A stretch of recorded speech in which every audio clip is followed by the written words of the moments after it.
Welcome, fellow dreamer.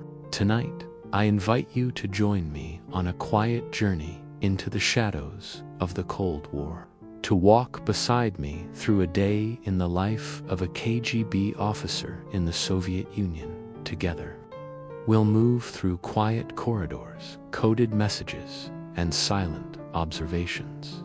A world where information was power and trust was a rare currency. This is a story of secrecy, discipline, and duty, a glimpse into the quiet tension of life behind the Iron Curtain. Beneath the red banners and watchful eyes, we'll explore the routines that defined a life lived in service to the state and in silence. Before we begin, take a moment to dim the lights. Settle into a comfortable place and let yourself be carried into the rhythms of another time. A world of whispered orders and locked drawers. I created this video to help you unwind, reflect, and gently drift into sleep, all while slipping into the forgotten pages of history. And I'd love to know, where in the world are you listening from tonight? Let me know in the comments below. It's always moving to see how these stories connect dreamers across borders and time zones. And if you enjoy this quiet journey through Cold War history, don't forget to like this video, subscribe to the channel, and tap the bell icon, so you'll always have a place to return when you're ready to fall asleep to stories from the past.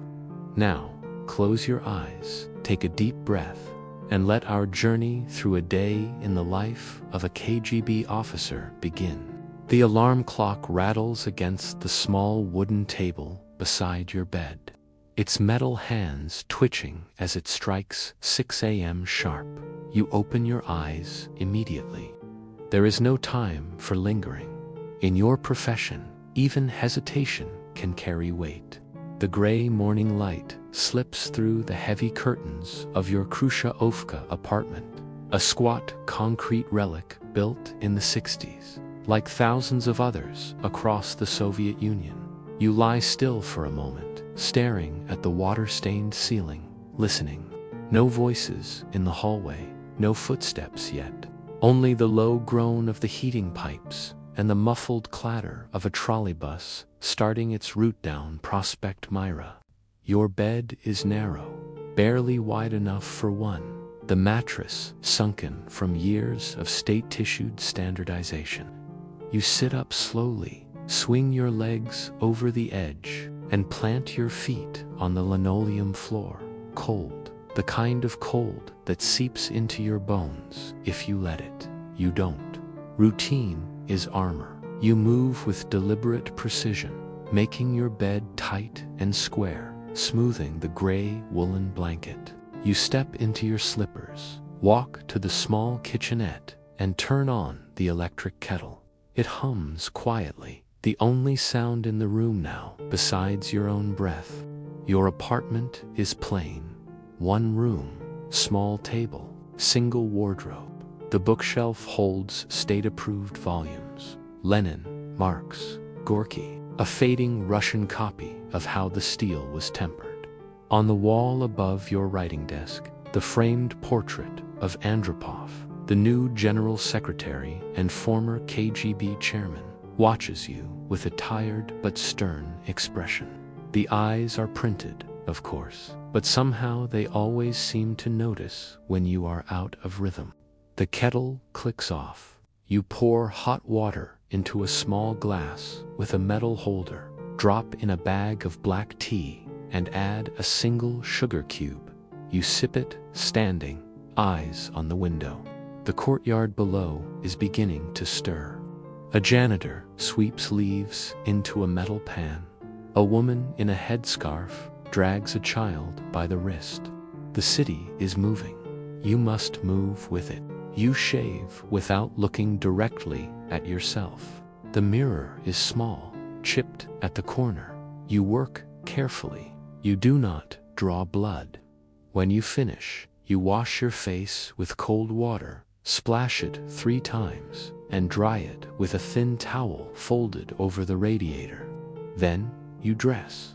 underclothes, black slacks, pressed the night before, white undershirt, stiff-collared button-down, dark gray suit jacket. Your shoes are already polished. You pick up your briefcase, standard issue, brown leather, nothing flashy. You do not check its contents. You packed them last night, and you remember every item. Before leaving, you return to the small table and open your notebook. You write a single sentence, 6 o'clock, clear, dreamless sleep, no anomalies. You underline it. It's a habit, not required, but useful. You record your behavior before others do. In the hallway, the neighbor's door is ajar. An old man peers out, eyes fogged, face unshaven. He says nothing. You nod once. He closes the door. The stairwell smells faintly of cigarette smoke and boiled cabbage. You descend in silence. Outside, the air is dry and cold. The tram wires overhead hiss faintly. You join the stream of morning workers along the cracked sidewalk. No one speaks. Everyone walks with the same stiff pace. You pass a bakery where the scent of bread escapes beneath the iron shutter. A line has already formed, though the store will not open for another half hour. You note the faces automatically, not out of paranoia, out of practice. As you near the metro, you reach into your coat and touch the ID tucked into your inner pocket, the red booklet, embossed with gold. It identifies you only by title, Committee for State Security. There is power in its anonymity. You descend into the metro. The walls are tiled, the air thick with dust and history. A train arrives. You board. You do not sit. You ride with your feet planted. Reflections flicker in the dark window. Faces, coats, caps. You catch glimpses of yourself. You do not linger on them. 20 minutes later, you emerge near Lubyanka Square. The headquarters looms ahead. Pale yellow walls, rows of windows, a building that doesn't seem to end. You approach its side entrance, nod to the posted guard, and enter without a word. The door closes behind you with a soft click. The outside world vanishes. Another day begins. The moment the door closes behind you, the world outside ceases to exist. The early noise of Moscow, trams grinding through intersections, the rhythmic shuffle of commuters, the distant whine of a delivery truck fades into nothing. Inside, the building breathes differently. The floors gleam faintly beneath your shoes, waxed to a luster so uniform it almost swallows light. The walls are pale, cream-colored under the muted glow of fluorescent lamps, but no part of the space feels warm. The air smells faintly of paper, varnish, and something metallic, faint but ever-present, like the memory of cold steel. This is Lubyanka, not the grand facade most Soviets imagine when they hear the word, not the looming yellow brick fortress facing the square with its dark history etched into every block of stone. That part of the building is for show. You entered through the side, a plain steel door with no marking save for a single number stenciled in black. Inside these walls is the machine itself, desks, corridors, offices stacked like nerves in a spine that carries the invisible weight of the Soviet Union's will. You know your place within it. You know it because you helped build it through paperwork, observation, silence, and obedience. Your footsteps echo softly as you walk the corridor toward the security checkpoint. You pass a row of bulletin boards mounted neatly to the wall, each pinned with memos, daily schedules, and official updates from the Central Committee. Red ink highlights new directives. Some are administrative, changes in reporting structure, reassignment notices. Others concern heightened ideological awareness in assigned zones. You pause for a moment, glance at a typed notice regarding literary circles at Moscow State University. It mentions monitoring professors for nonconformist teaching material. You make a mental note. You're already working a case in that direction. At the checkpoint, you show your identification without speaking.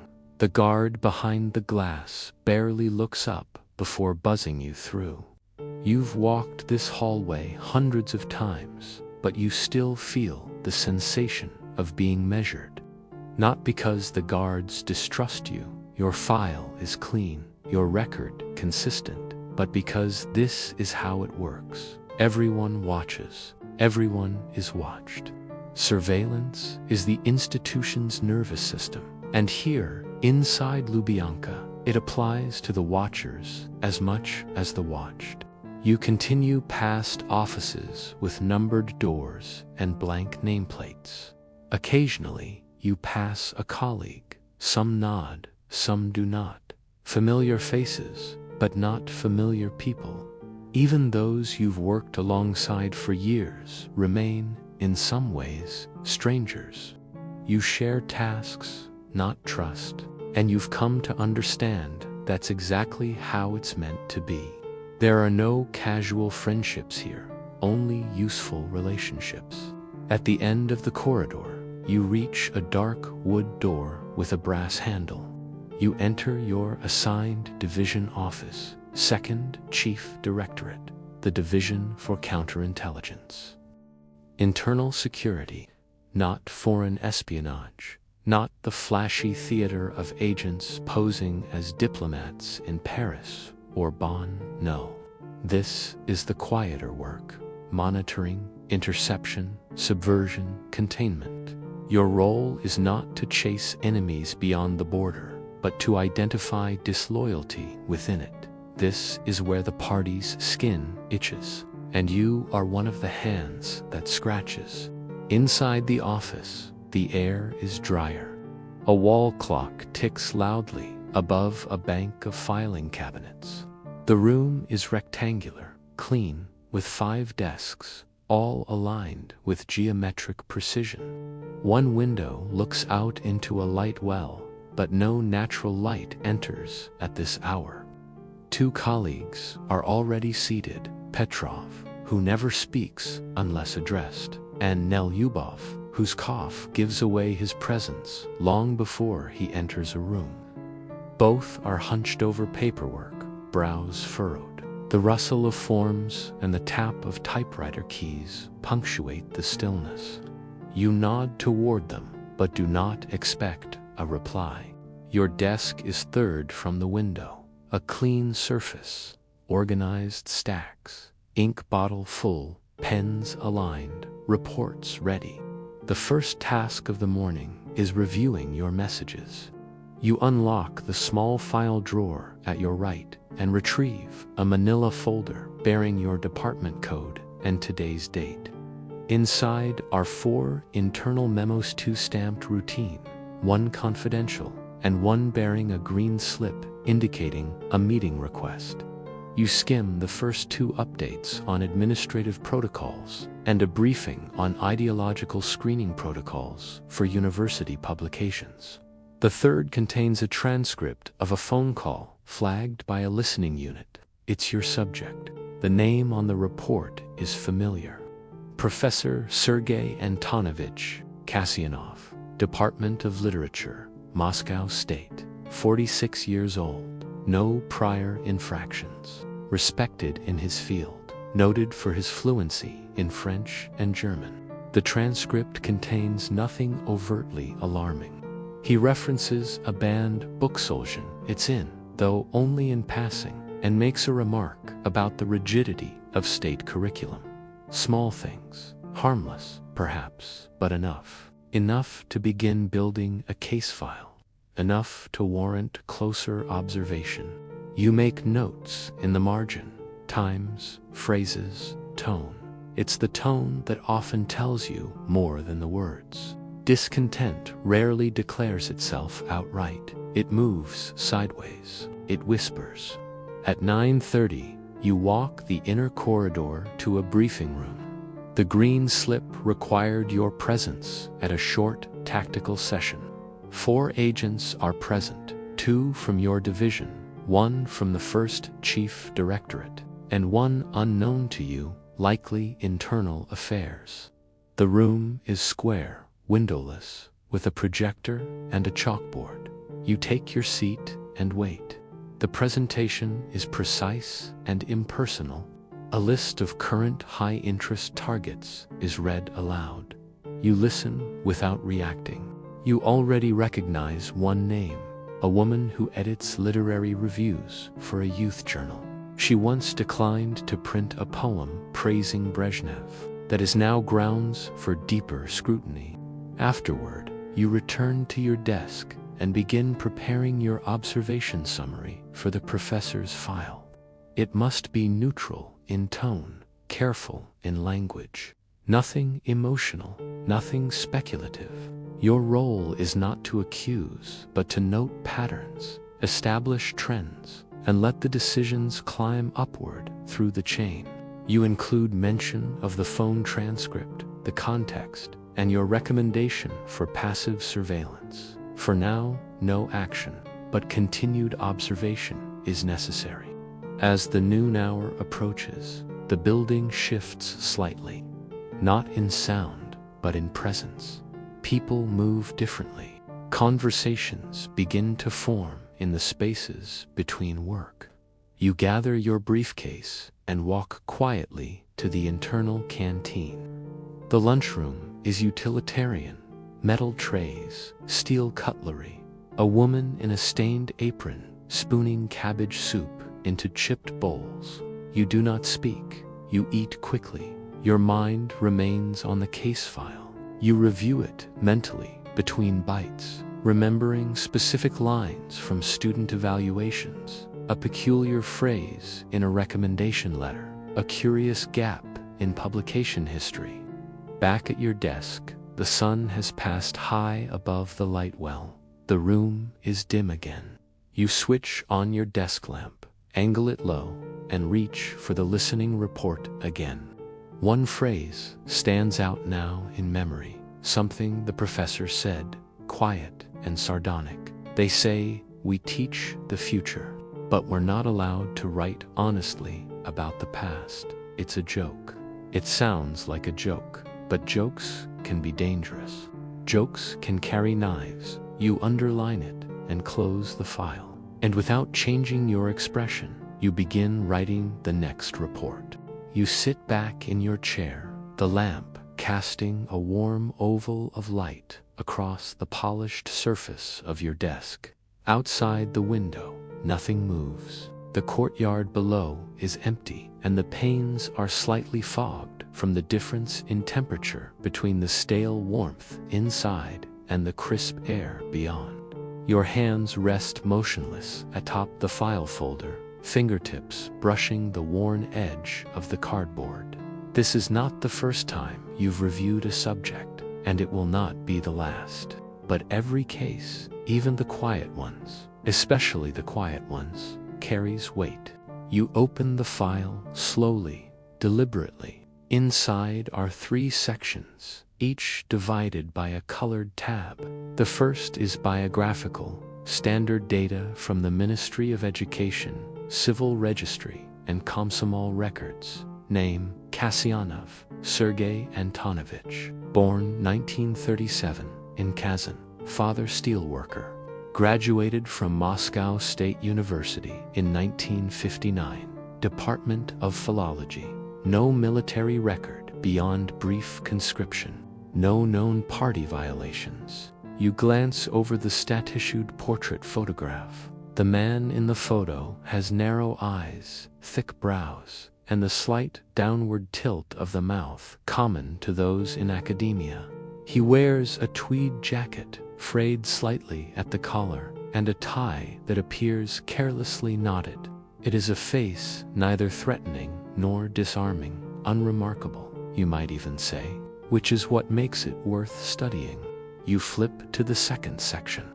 This is where the fabric begins to fray, if only slightly. It is a compilation of internal reports from educational inspectors, Komsomol supervisors, and, most notably, informants embedded within the faculty and student body of Moscow State. The pages are typed on standard issue paper, each with a stamped date and agent code. One entry stands out immediately, a report dated 5 months ago, noting that Kasyanov recommended to his students a book that had not passed state review for the curriculum. The book in question, a volume of translated essays by Camus, harmless to most, but foreign, Western, and undeniably ideological. You read slowly, carefully. The informant, codenamed Reader, describes the moment in detail. The professor, in the course of a lecture on 19th century Russian prose, had digressed into a discussion on existential themes in literature. He had posed a question: what do we do when the structure of our world no longer matches the truth of our experience? The classroom, according to the report, had gone quiet. No direct subversion, no calls for rebellion, but the implication lingered. The professor then made mention of authors who were not afraid to ask uncomfortable questions. Camus was cited. A few students took notes. One asked for a reading recommendation.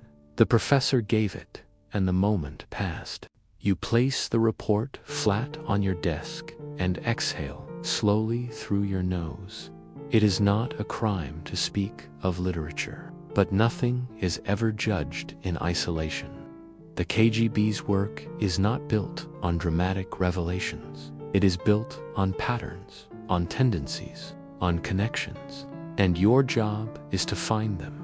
The next report in the file is more recent. It concerns a gathering at the professor's home, a Friday evening 2 weeks prior. The informant was not present, but gathered the account secondhand through another contact marked in the file as Echo.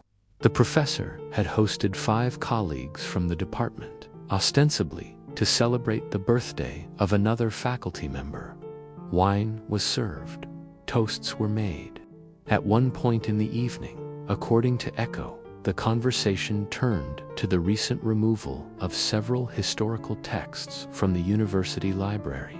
The professor allegedly said, perhaps history must first be forgotten in order to be rewritten properly. Again, the words are careful, ironic, perhaps even meaningless. But irony, in this era, is a language of its own. It is how dissatisfaction travels, quietly, inside jokes, between the lines. You return the report to its place and reach for the final section. This one is thinner, mostly audio transcriptions and photographs. There are no images of the professor beyond the official ID photo, but there are notes on his habits. He visits the same cafe each Tuesday afternoon, usually between 3 o'clock and 4:30. He orders tea. Sometimes he reads. There is a record of one conversation, partially transcribed, picked up by a passive surveillance microphone installed in the cafe ceiling near the back window. The quality is poor. Most of the conversation is mundane discussion of syllabus changes, remarks on weather, but there is one moment of interest. The professor says, it is not the laws themselves, but the silence around them that frightens me most. The rest of the sentence is garbled.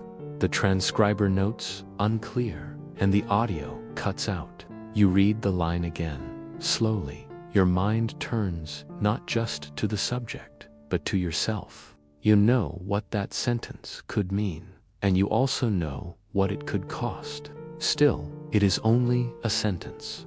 You gather the pages, close the file, and place it to the side of your desk. You lean back in your chair and glance toward the hallway. The office remains quiet. Petrov is gone. Nelyubov continues to type steadily, a cough every 5 minutes as clockwork. The clock on the wall says it is nearly 2:30. You rub your temples, Then open your drawer and remove a blank surveillance initiation form. You fill it out with deliberate care, leaving certain boxes unchecked. No physical intervention requested, no direct contact authorized, only passive measures, informant continuation, observation of teaching content, cataloging of social contacts. When you reach the final section of the form, the one labeled rationale, you hesitate only briefly. You do not copy any one sentence. You do not reference Camus or irony or missing library books. You write instead exhibits subtle, persistent, rhetorical ambiguity that suggests ideological risk. Recommend continued passive observation and content monitoring. You set down your pen and let the ink dry. Then you sign your name in the lower left corner, neat, precise, without flourish. Outside the window, the fog has begun to lift. The courtyard is brighter now, though the sun remains veiled. You watch a pigeon land on the ledge, hesitate, and then fly away again. Its wings leave no sound on the glass. You gather your papers, stand, and adjust your jacket. There is still more to do. Your next task will take you beyond these walls, into the field. You will not go as yourself. You will go as a bureaucrat, a functionary. No badge, no title, just a quiet man with a quiet voice, asking quiet questions. And with that, your steps carry you into the hall, toward the university, toward the subject, toward the silence he speaks of. You are listening. Always. The streets around Moscow State University are quieter than usual for midweek, though the campus is never truly silent. You walk beneath the skeletal arms of leafless trees, their branches tangled above you like reaching fingers, tracing your steps toward the humanities building. You've been here before, years ago, when you shadowed a political science professor who cited Tocqueville once too often. He retired not long after. Whether by choice or persuasion was never formally recorded. That's how these things go. Some leave quietly. Others are removed without anyone noticing they've gone. Today, you are not a KGB officer. Not. You have the papers to prove it, should anyone ask. The name on the letter in your coat pocket is yours, though the title is not. It doesn't matter. The paper is real. The stamp is real. The permission was granted. There's no need for your badge today. No need for commands or force. Observation is more effective when the observed feels safe. The courtyard near the main entrance is busy with students, their winter coats buttoned tight, their conversations drifting in and out like breath in the cold air. You pass a bulletin board pasted with notices, language workshops, a theater audition, a mandatory Komsomol meeting next week. One flyer has been partially torn away, leaving only the words discussion group and intellectual responsibility visible. You linger a second too long. A student glances at you, then away. You move on. The humanities building is a block of gray stone, its windows narrow and its staircases broad. Inside, the air is warm and dry, smelling faintly of chalk and radiator heat. The floors are worn in the middle, polished to a soft sheen by decades of shoes pacing up and down. You check your watch, 10:12. Professor Kasyanov's lecture began 12 minutes ago, according to the posted schedule. You climb to the second floor and follow the corridor until you find room 204. The door is partially ajar. You slip inside and take a seat in the back row without drawing attention. The classroom is long, narrow, with rows of wooden desks arranged like ribs, each one filled with students. The chalkboard at the front is partially covered in long, looping script. Kasyanov stands just to the side, his hands folded, his posture relaxed. His voice is calm, deliberate, carrying just enough weight to reach the back without strain. He is talking about Chekhov. You listen without writing. You take no notes. Everything must be remembered precisely, because nothing can be left behind. His tone is measured. He quotes from The Lady with the Dog and speaks of emotional economy, of how Chekhov never wasted a word. You study his face as he talks. It is the same face from the file photo, but older now, more lined. He blinks often. His mouth pulls slightly to one side when he pauses. He doesn't fidget. That, in itself, is unusual. He moves from Chekhov to Tolstoy, then Dostoevsky.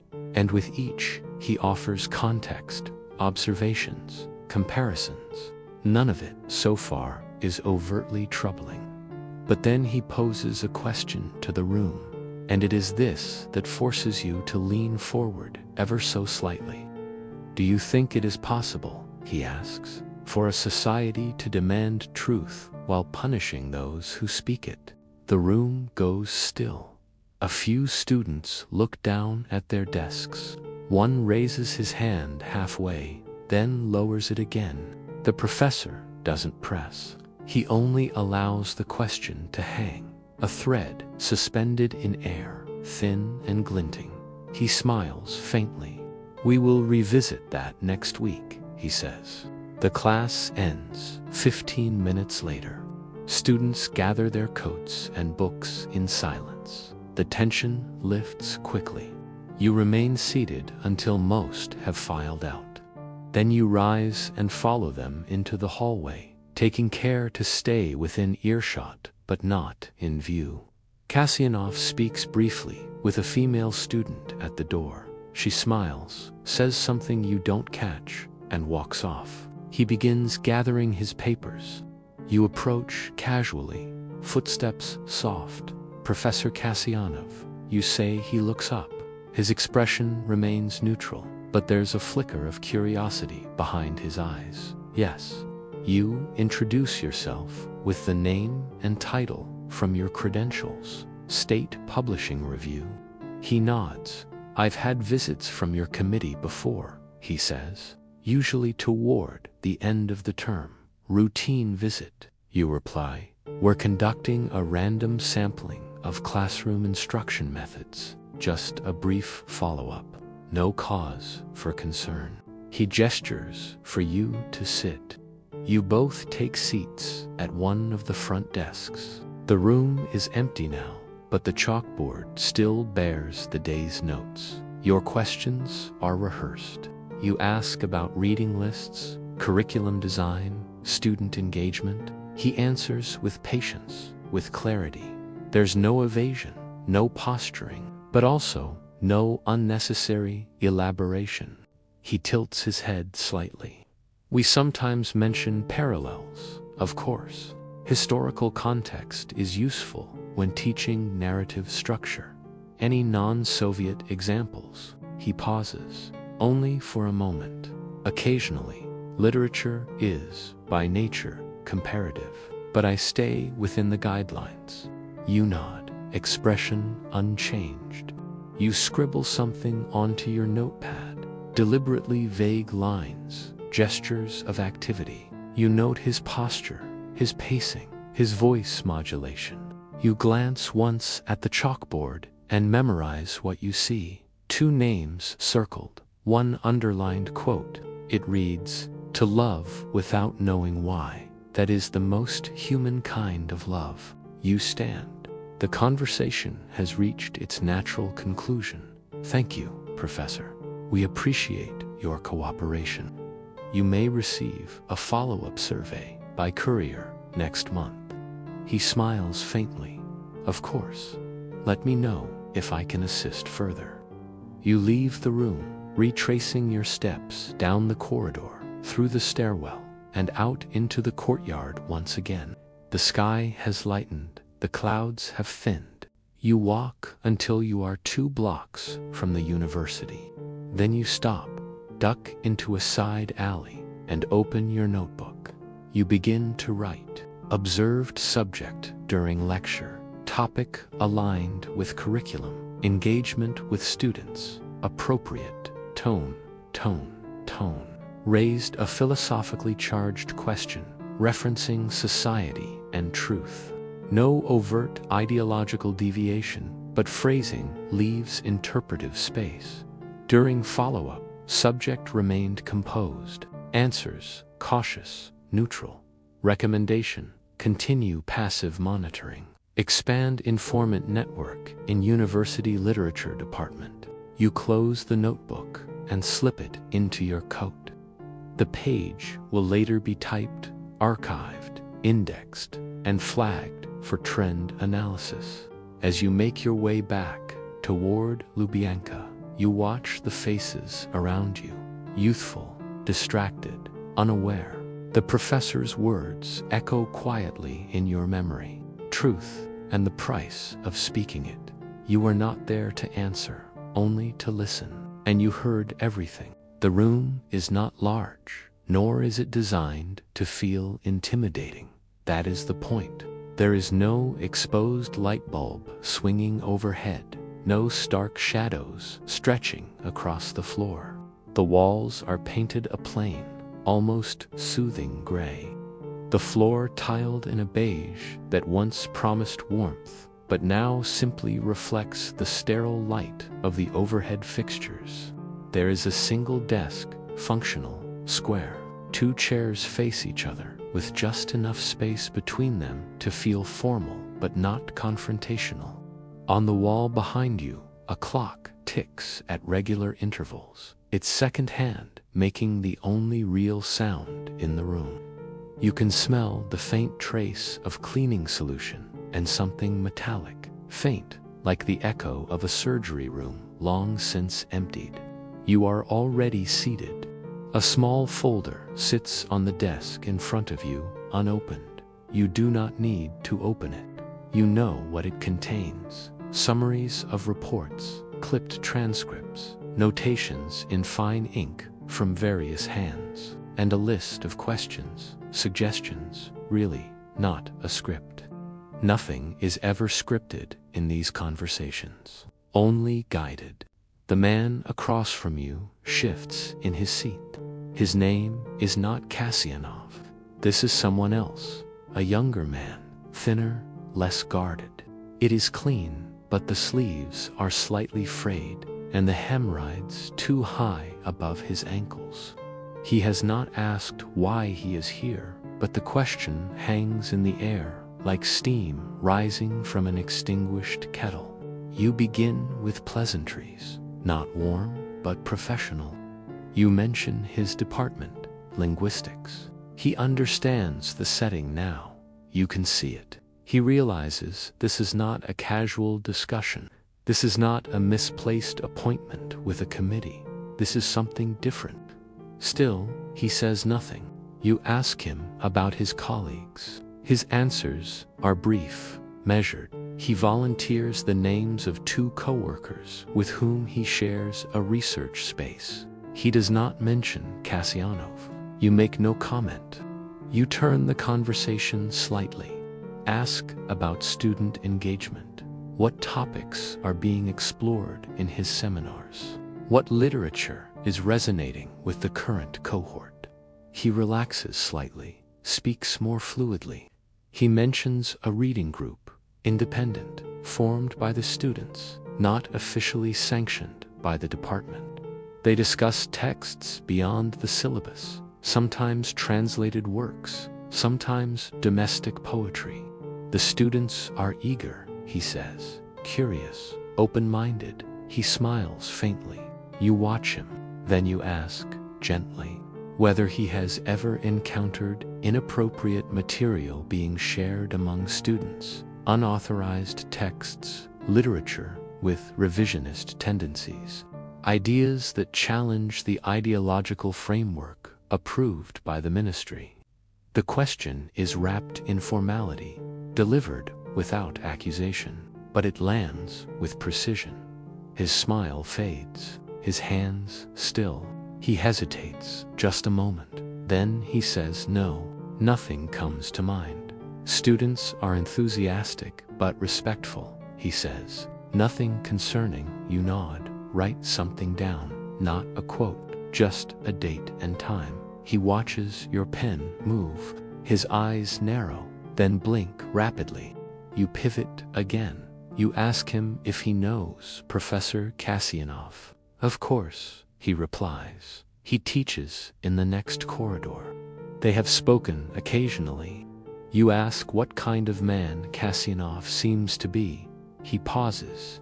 "He is well read," he says slowly, "very thoughtful, respected among students." You wait and you ask, after the silence has lingered long enough to demand continuation, and perhaps opinionated but discreet.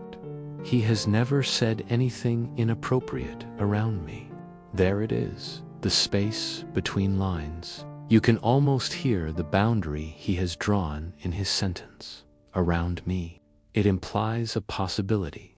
He has opened the door, just a crack, but enough to suggest that he knows more than he is saying. You lean forward slightly, not a threat, just a sign of focus. You ask him whether, in his opinion, a professor should be held accountable for encouraging discussions that may lead students to question approved doctrine. He does not answer immediately. When he does, his voice is quieter, "I think. Professors have a responsibility to their students, but also to the truth. Sometimes that balance is difficult." You nod. It is an honest answer, perhaps too honest. You let it settle. Then you change tone.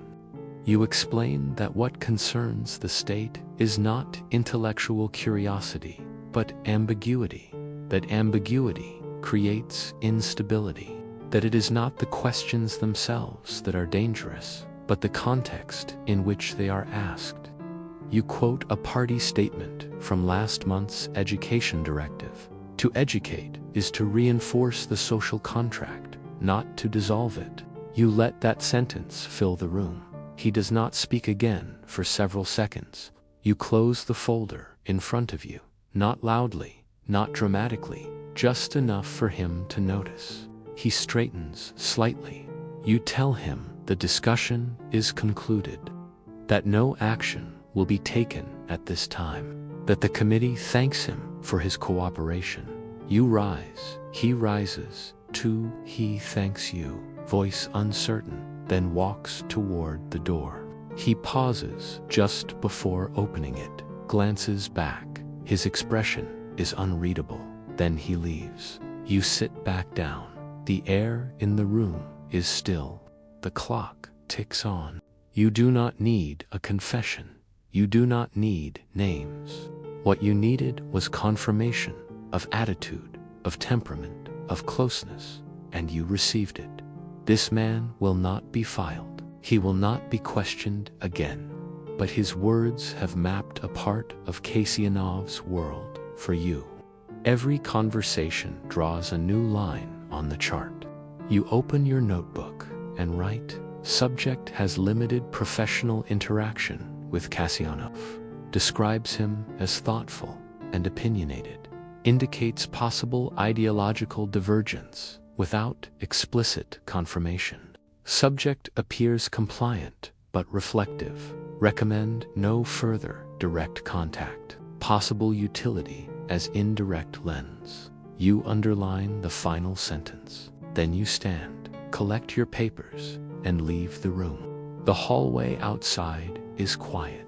The floor tiles gleam beneath dim ceiling lights. Your footsteps are soft, measured.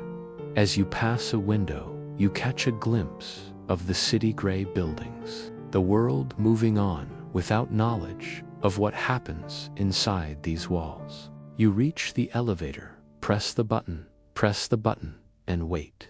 Another conversation is scheduled for next week. Another room, another voice, another weight added to the scale. This is the rhythm of your work. Listening for what is not said, documenting what is suggested, understanding that loyalty is not declared, it is inferred. And like everything else in your world, it is watched. The light in the hallway has changed by the time you step out of the elevator. It is softer now, diffused through the frosted windows near the ceiling.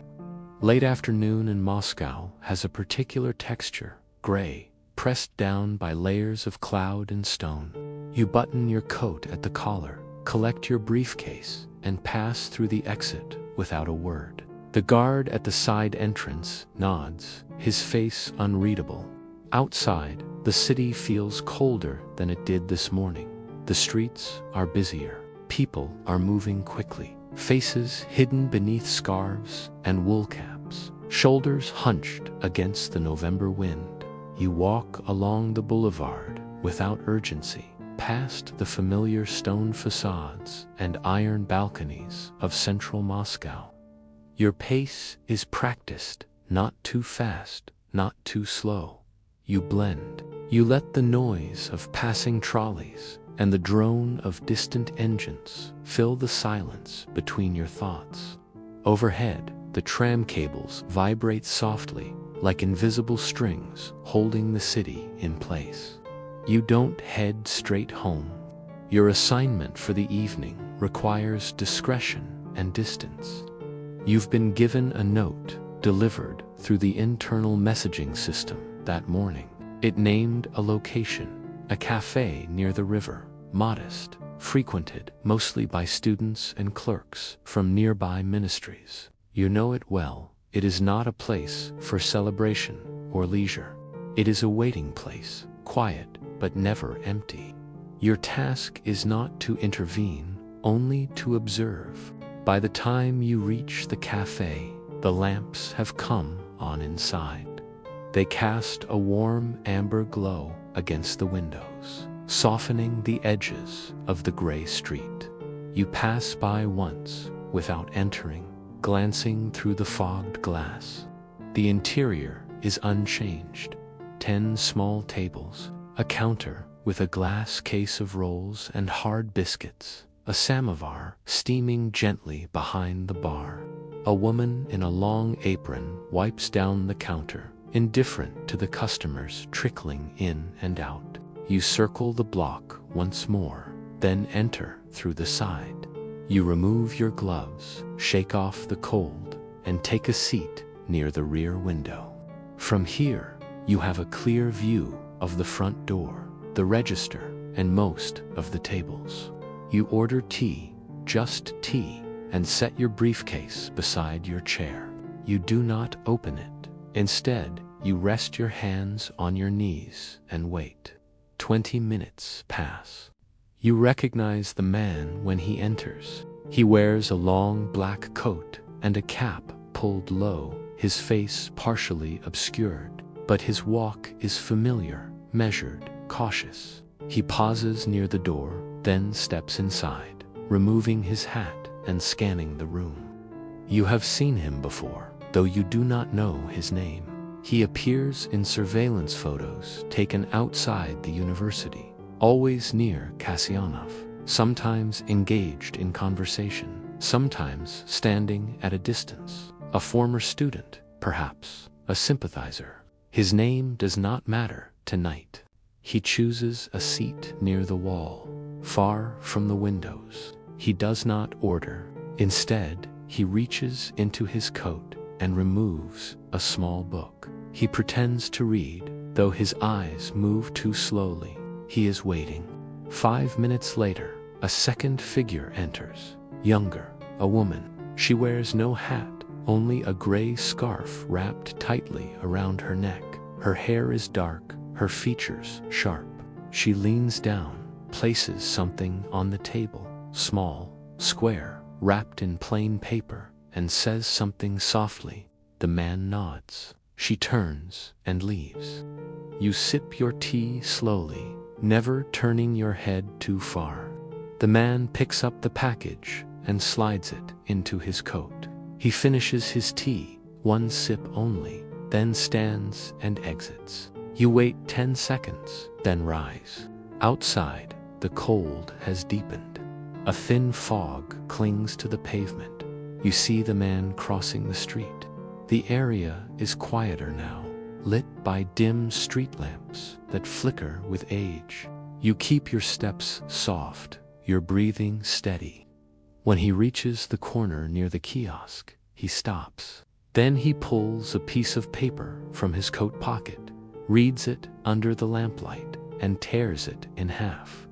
The wind catches the pieces. He does not follow them with his eyes. You watch as he boards the number 7 tram. You do not follow him onto it. That is not your instruction. Your task was observation, not interception. What matters is the exchange, the presence of the package, the look between them, the rhythm of their movements. You will remember every detail. You already know what the report will say. You walk the rest of the way home. Your apartment is as you left it.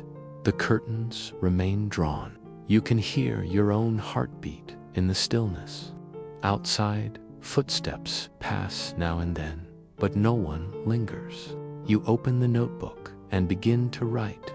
Subject arrived at 5:46, sat alone. Second subject entered at 6:03, initiated brief contact, handoff observed, small paper-wrapped item transferred, no verbal content recorded, duration of contact, 11 seconds. Subject exited at 6:08, traveled on foot to tram station, boarded number 7, item not recovered.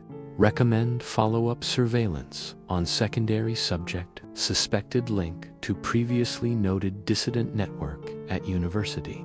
No cause for immediate intervention. Continue documentation. You set your pen down, close the notebook, and pour yourself a glass of water.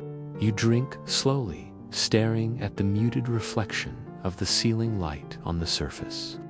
Your work is not dramatic. It is not theatrical. It moves in the margins. But margins are where things begin, where stories shift, where control is either enforced or lost. Tomorrow, there will be another message, another file, another quiet movement beneath the surface of official life, and you will be there to witness it silently. The building is nearly silent when you return to Lubyanka the next morning, and the coat room is already half empty, a sign that many have gone to meetings or field assignments. The fluorescent lights flicker for a moment as you walk down the corridor, then settle into their steady hum. You pass closed doors, all numbered, most anonymous. Only a few bear any sign of their function. A clipboard here, a red folder slid into a plastic wall rack there, but each one contains the same humming, tireless machine you're part of. Information is collected, processed, and fed forward. Everyone working here understands. What's said is only half the story. What's written is what lasts. Your office door clicks softly behind you. There is no moment of reflection, no stretching of limbs, no idle thoughts. There is only the task. The paper awaits. A blank form sits in the middle of the desk, already lined and labeled, its header stamped with the emblem of your department. A fresh ribbon has been installed in the typewriter. It smells faintly of ink and dust. The handwriting is tight, even, written in a practiced script that you know will only ever be read by 1 or 2 pairs of eyes. You've memorized most of the content already, but you read it again, silently, before you begin transposing it onto the official form. You place your hands on the keys and begin to type. If you overstate, it could trigger unnecessary consequences.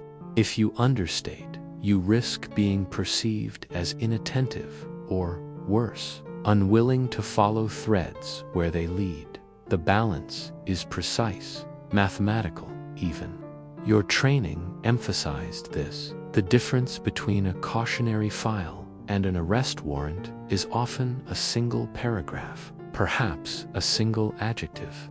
You start with the basics: date, time, location. You describe his coat, his gait, the expression on his face.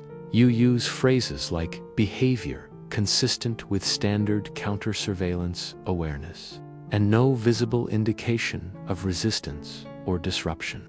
Your words are calm, neutral. They suggest the potential for deeper investigation without demanding it. Next comes the woman. Her movements were swift, purposeful. You write that she showed signs of deliberate non-engagement, that she appeared familiar with the spatial layout of the establishment, and that she refrained from verbal or visual acknowledgement post-interaction. You do not say she was trained. You do not say she was suspicious. You let the report imply those conclusions through structure and language. Those reading it will understand. They will see what you see if they know how to look. The handoff is described simply: item, approximately 10 by 10 centimeters in plain wrapping, transferred without verbal accompaniment. Duration of exchange, 11 seconds. You pause after typing this. You glance again at your notebook, making sure you have not exaggerated. You have not. But the moment lives larger in memory than it appears on the page. You finish the narrative portion of the report with a single sentence that carries more weight than the rest combined. Request continuation of passive surveillance and preliminary background analysis of female contact. Probability of ideological affiliation with subversive literary network under current departmental review. You hit the period key, then rest your fingers on the frame of the machine. You reread the report from the top.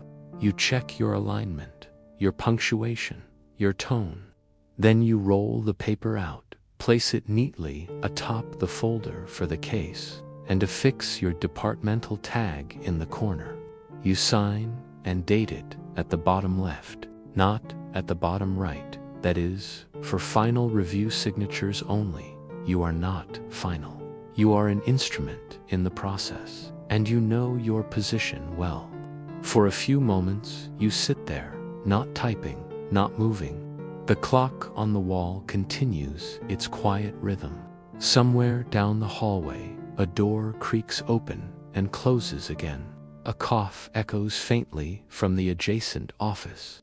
The life of the building carries on, indifferent to the contents of any one report. But you know what it means to write something into the system. What begins as observation can grow. Reports accumulate.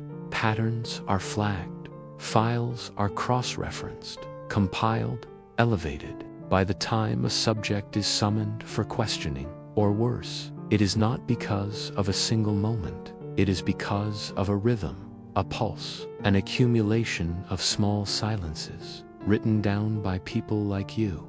You turn your attention to the folder again. You remove the report and carry it to the inner document chute, a secure metal cabinet locked with a rotating pin code. You open the door, place the report on the tray, and lock it again. From here, it will be taken down to records, entered into the database, flagged for review. You will not know when or by whom.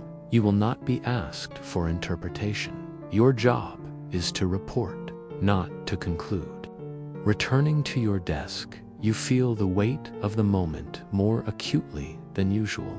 Not because the subject is remarkable, he isn't, but because of how close his life sits to something that might shift.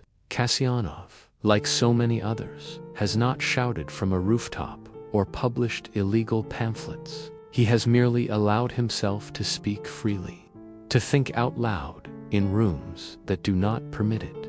You know this is dangerous.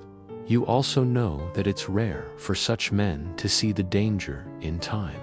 You open a new page in your notebook and write today's date. You make a simple note beneath it. Report submitted. Field results pending. Observation continues. Then you close the book, set it aside, and pull out the next file from the stack awaiting you. This one bears a different name, a different institution, a different set of pages clipped together and numbered by hand. You begin again. There is no celebration in the work, no satisfaction beyond the exactness of execution. Your reports do not make headlines, and they are never read aloud, but they matter. You know that. You are not a soldier, and you are not a judge. You are something else, something quieter. Your duty is not justice, it is clarity. And in this place, clarity is everything. Outside, the light is fading again. The afternoon passes into evening without announcement. You do not need to check the time.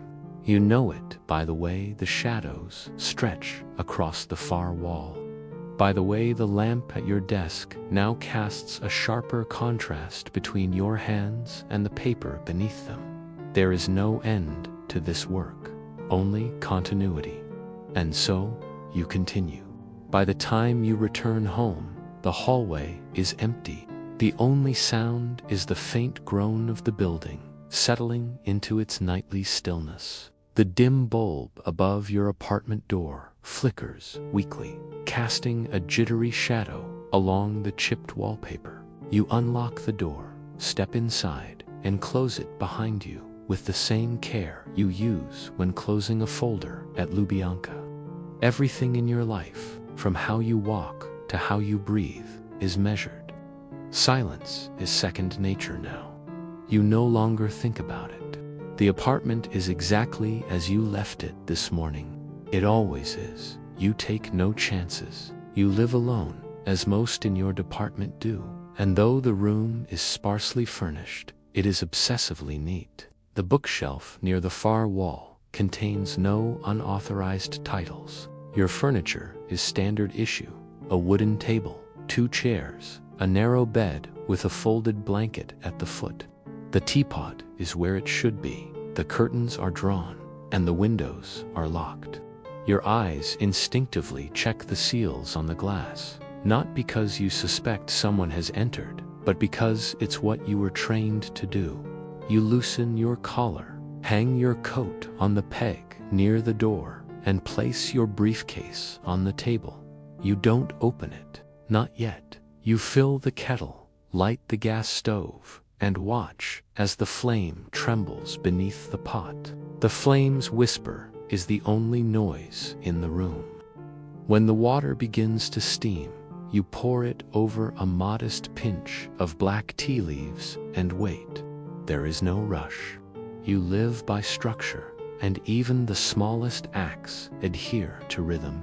You bring the teacup to the table, sit, and stare into the liquid. The steam curls upward, briefly clouding your vision. For a moment, you do nothing. You simply breathe. The day's weight presses inward, quietly, invisibly, but you've learned how to carry it. You sip. The warmth travels through you like a fading memory. You open your notebook, not the official one, not the government tissue file, but a personal ledger, one that no one knows about. You keep no names inside, no dates, no confessions, just impressions, feelings, shadows of things you would never say aloud. The book itself is nothing special.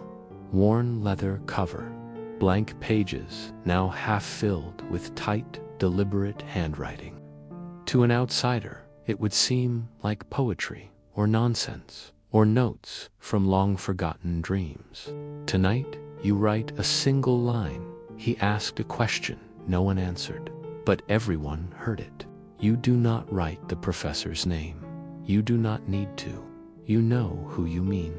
You remember the lecture hall, the dust on the windows, the hush that fell over the room after his voice ceased. He said something that lingered, not dangerous on its surface, but deeply resonant in its implications. You've recorded dozens of such moments over the years, some subtle, some clumsy, but this one stayed with you. You close the book and slide it back into the drawer beneath your bed. The lock clicks softly. You wash your cup, dry it, and return it to its place in the cupboard. Every movement is exact. The habit of tidiness is not born of pride, but necessity. Disorder invites questions. You've seen what happens to those who forget that. As the clock nears 10, you dim the overhead light and turn on the small lamp near the window. Its glow touches the edges of the curtain. You pull the chair closer and sit again, this time facing the street. You part the fabric just enough to glimpse the world beyond. The streetlights bathe the pavement in cold yellow light. Occasionally, someone walks past.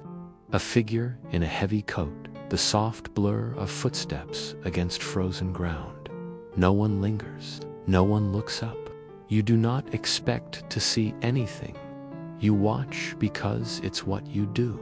Observation is not limited to your work hours. You've come to believe it's a part of who you are now, like breath or blood or memory. Even in your solitude, you are recording, measuring, comparing who passed by, when, how quickly, alone or in pairs, whether they carried anything, whether they hesitated near a corner or stopped to light a cigarette. All of it registers, even when it seems meaningless. You think about your father, briefly. He worked for the party before you were born, administrative division. You only remember fragments. The smell of his overcoat, the scratch of his stubble, the way he would pause when reading the newspaper, lingering too long on headlines without reacting to them. He never spoke about his work. One day he simply didn't come home. Your mother never explained. She said it was a reassignment, then a misunderstanding, then nothing at all. You remember the silence more than anything. That silence shaped you, taught you how to move without questions, how to speak without revealing, how to survive. Now, decades later, you wonder what his file looked like, whether it was brief or expansive, whether someone like you wrote it. You rise, draw the curtains fully shut, and turn off the lamp. The apartment is now lit only by the ambient glow from the hallway seeping in beneath the door. You undress, fold your clothing neatly on the chair, and lower yourself onto the bed. The blanket is heavy, coarse, the mattress thin. You stare at the ceiling. Sleep does not come easily anymore. Your mind replays details from the day, the slight tremble in the professor's hand as he answered your question, the way the young woman at the cafe avoided eye contact, the pause in the hallway outside the interrogation room. You catalog it all, silently. There are no dreams, only memories, misfiled by exhaustion. Before you drift into shallow rest, one thought clings to the edges of consciousness. You know how much power a single word can hold, how an adjective can be sharpened into a blade, how silence itself can be damning. You know this better than most, and you wonder, briefly, what your own file says. How many adjectives describe you? How many reports mention your name, not in praise, but in passive observation? You wonder who has been watching you. You close your eyes and say nothing.